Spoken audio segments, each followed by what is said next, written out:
వినూత్న నిరసనలకు మారుపేరిన కర్నూలు మాజీ మేయర్ బంగి అనంతయ్య ఈసారి సాధు వేషంలో దర్శనమిచ్చారు.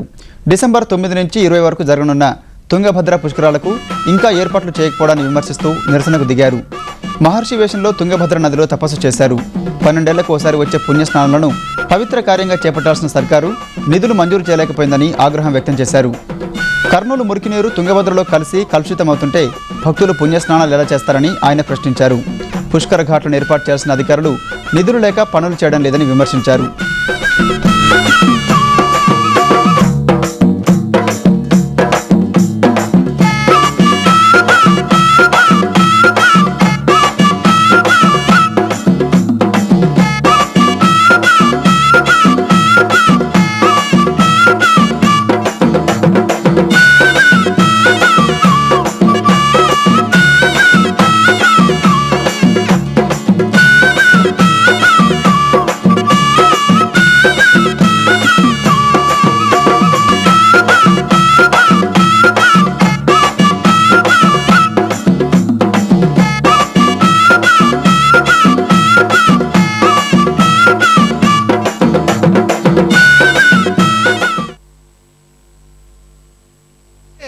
కర్నూలు కానుకొని ఈ తుంగభద్ర నది పాడము ఒక శాపమా?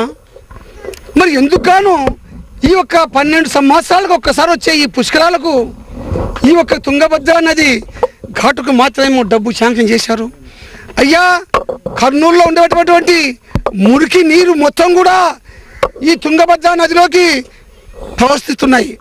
ఈ నీటిని మరి తుంగభద్రలోకి లేకుండా పోకుండా పైప్ లైన్ ద్వారా కిందికి వదలమని మేము ఎంతో ప్రాధేయపడ్డాం, అడుక్కున్నాం, నమస్కారం పెట్టాం. ముఖ్యం అధికారులకు, గవర్నమెంట్కు ముఖ్యం. కానీ చోటుల ముందు శంకున్నట్టుంది ఇలా చెప్పే కొద్దల్లా మేము చెప్తున్నామండి. అయ్యా, ఈ మురికి నీరులో పవిత్రమైనటువంటి ఒక పుష్కరాల స్నానం ఏ విధంగా చేస్తారు?